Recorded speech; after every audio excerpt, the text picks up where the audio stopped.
Okay, so before we start this video, I just need to make it abundantly clear. I'm not representing the British Army on this video, okay?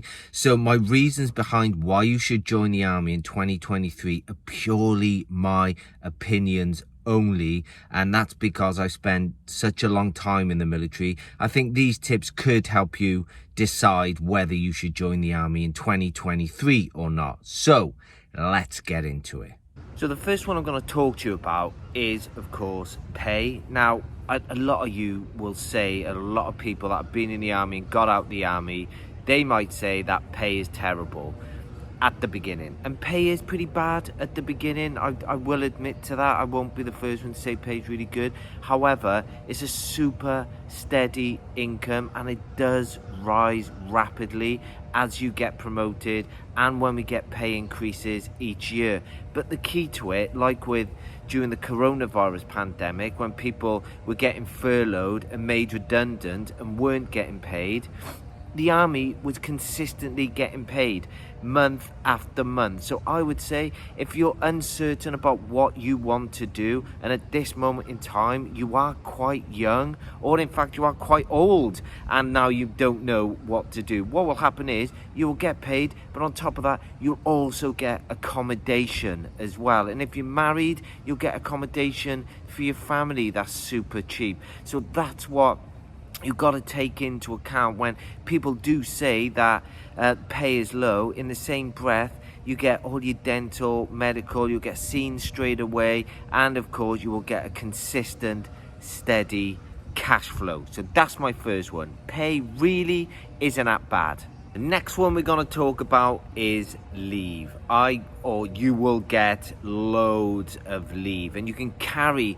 15 days over if you don't happen to use it as well onto your next year's leave card if you've been away a lot that year. So leaves are really good ones. You get on average around 37 days a year, I think it is, including bank holidays. So essentially leave's a good one, and you will get a lot of time to see your family. You don't have to put leave in for the weekend or anything like that. It will not come off your card. So you will get a lot of days away within the military, but in the same breath you will get a lot of days leave as well. For the likes of Christmas, you might get, if you're a really busy unit, you might get anything up to 3 weeks off for Christmas to spend with your family if you've been away a lot that year. And over the summer you can potentially take 3 weeks off as well. Over Easter, the major holidays, you can take 2 weeks off. So leave really is a bonus, and it's all paid leave as well. And I do have a video on all the types of leave that you can take in the military on my channel as well, but I'm not there to plug it.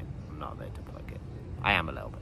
The next one is a big one, and that is adventure training. You can get and go to travel the world for not a lot of money whatsoever. You can have 2 weeks, 3 weeks. Some people go away for a month at a time on skiing holidays over the winter months to places like Austria and across America. Or you can go on the Inca Trail and spend a couple of weeks on there, and it might cost you 100, 200 pounds. Go to Nepal, up the mountains there, that might only cost you a couple of £100. In the same breath, you might end up rock climbing somewhere in the UK, and it'll be completely free. So you will get to do a lot of adventure training if you're that type of person. But not only that, when you're at some units, you can get attached to the adventure training wing as well and get all your qualifications, rock climbing qualifications, canoeing qualifications, all those types of quals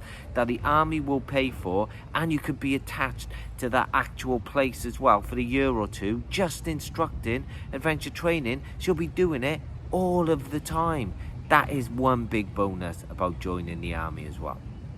The Army as well currently is really heavily investing in education for the soldiers, and a lot of the time that will be really heavily subsidized by the Army as well. So I did a degree in communications management, and that only cost me £600 out of my own pocket, and the military paid I think 80% of it. So that was part of my learning credits. But not only that, you can use your learning credits to do things like plastering courses, go back to college, do your GCSEs, do your A-levels. A lot of the time, the army will put on courses like that for people anyway. And you can just apply, and if you wanted to do a degree and you don't really have the time for it and you want to earn money, you could do a degree whilst you're in the army. So looking at education and qualifications when you're planning on getting out of the army, if you only want to join short term, I think the army could be a really good avenue to think about if you're planning on longer term education but you don't quite have the finances for it at this moment in time. Lastly, I'm just going to discuss how the army has impacted me since I joined up 22 years ago. So as the majority of you know now who might be watching this, I've served 22 years. I've got 6 months left in the army, and I have had a really fruitful career. Like everything though, it had its ups and downs, but I think overall I am really happy with the choice that I made joining the army. Now, a lot of people did get out earlier. They didn't have the same experience with me, and they will comment on this. I get that. I completely get that. The army isn't for everyone, and people have had way different experiences than me in their time in the army. But I've been lucky. I've kept my head down. I've enjoyed myself. I've met amazing people, whilst at the same time still keeping in contact with my friends from school who are absolutely amazing and have supported me throughout my whole time within the military. And I see them all the time, and we go away and we have a great laugh. So if you are worried about that with regards to losing friendships that you might hold dear to you when you do join the army, you can still keep in contact, WhatsApp, all of that business. That's no dramas at all. So I've had a great career. I'm retiring, full pension, everything is great for me. So my advice, if you're thinking about joining the army, give it a go. However, I'm going to caveat that. Don't blame me if it goes wrong, okay? I'm just giving you advice from my side of the dice. That is all. I'm not, like I said at the beginning, not representing the army or anything like that. These are my opinions. But if you are thinking about it, hopefully the little bit of advice that I've given you will help you make a decision. If you have any questions, please leave them in the comment section, and good luck on your journey to joining the army. Take care.